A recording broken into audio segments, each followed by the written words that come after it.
Have you ever given much thought to your personality? Basically, what makes you, you? Some people may have a very bubbly, outgoing personality, while others may be more stoic and keep an even keel. Personality is the ways that people think, feel, and behave that set them apart from other people, and personalities are formed over time by experiences, environment, and inherited characteristics, and they typically stay the same over a lifetime. Personality traits allow a person to flexibly adapt to their changing environment, which leads to healthier relationships and better coping strategies. But not everyone has that kind of a personality. Some people have disordered personalities.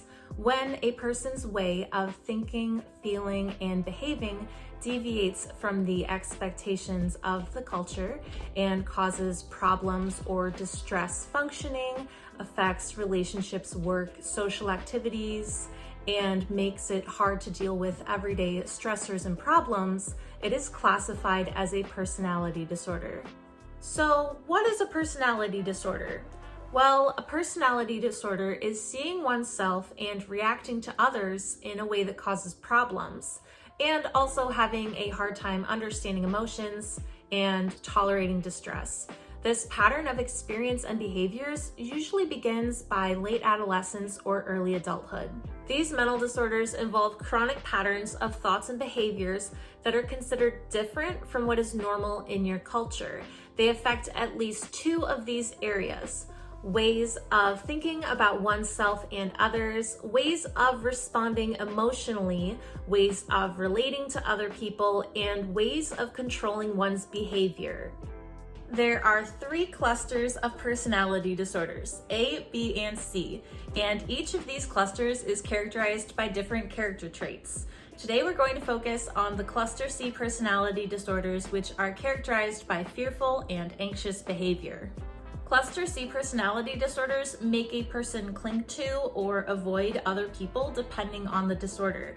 These three disorders are avoidant personality disorder, dependent personality disorder, and obsessive compulsive personality disorder.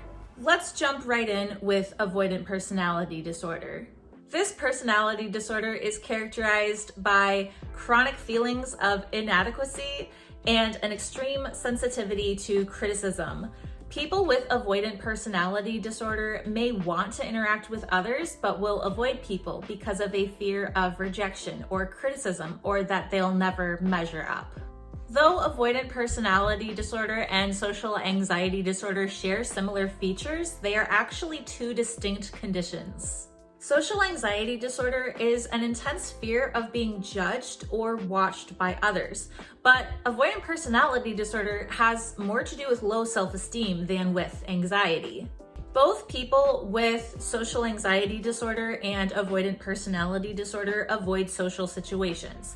But social anxiety disorder is driven by its core feature, anxiety, which doesn't have to be present for avoidant personality disorder. In fact, studies show that 2/3 of people with avoidant personality disorder don't meet the standard diagnostic criteria for social anxiety disorder, though it is possible to have both conditions. The main sign of avoidant personality disorder is having such a strong fear of rejection that you choose isolation over being around other people.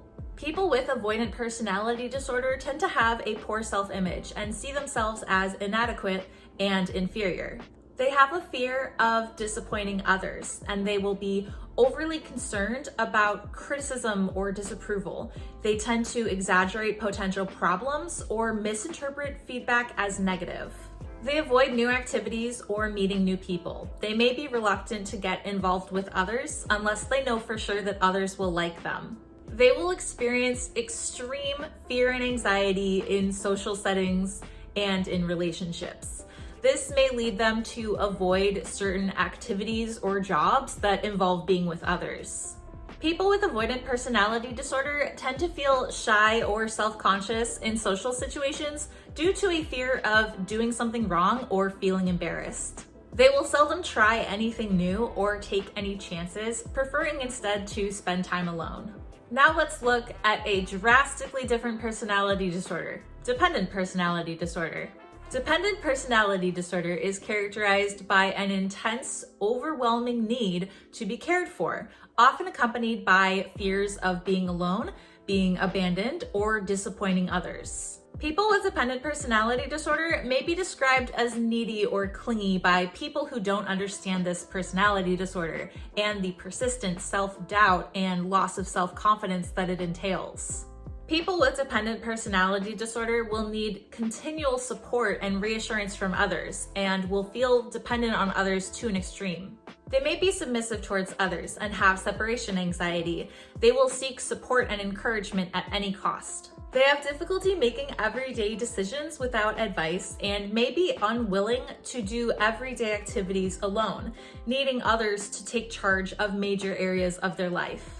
They avoid disagreeing with others and will remain in unhealthy or abusive relationships. And when one relationship ends, they will feel the need to start a new one immediately. People with dependent personality disorder also lack confidence to start things on their own, and they tend to feel uncomfortable, bored, anxious, or helpless when they're alone. Avoidant and dependent personality disorders certainly do seem anxious and fearful, don't they? Now let's look at the last of the cluster C personality disorders to find out what fears and anxieties are involved in obsessive compulsive personality disorder. Obsessive compulsive personality disorder is characterized by extreme perfectionism, order, and neatness. It is often mistaken for obsessive compulsive disorder, but it is not the same condition. OCD is an anxiety disorder and OCPD is a personality disorder. Not only that, it is the most prevalent personality disorder, making up 2 to 7% of the population. People with obsessive compulsive personality disorder are hardworking, but their obsession with perfection is to the point that it impairs their ability to finish tasks. They will be upset when they don't meet their own personal standards. They have an excessive devotion to work at the expense of their relationships, and they have an inability to share or delegate work for the fear that it won't get done right. They are single-minded and stubborn and will want to be in control of everything. They are also extremely frugal with money. They have still, rigid, formal mannerisms and an overwhelming need for order. They often hoard broken or useless items and have a fixation with lists. People with obsessive compulsive personality disorder want to be in control in any situation. They are focused on details and order and have an overwhelming need to be punctual. They will follow rules no matter what, especially the ones they've created, and they have a rigid adherence to moral and ethical codes. So there you have it. Those are the fearful and anxious disorders of the cluster C personality disorders. This is the third part in my series about personality disorders, and this wraps up the last of the clusters to discuss. So I now have an overview of all 3 clusters, A, B, and C, which you can find on my channel. If you liked this series and you'd like to learn more about personality disorders, you can stick around for the future videos to come, which will be about the causes, treatments, co-occurring disorders, relationships involved with personality disorders, as well as my own personal account recovering from a personality disorder. So thank you so much for watching my video. I really appreciate it. Let me know in the comments what your experience is with personality disorders, whether you have one yourself or know a loved one. Also, please like or subscribe if you'd like to support my channel. I would really appreciate that too. And I will see you in the next one. Bye.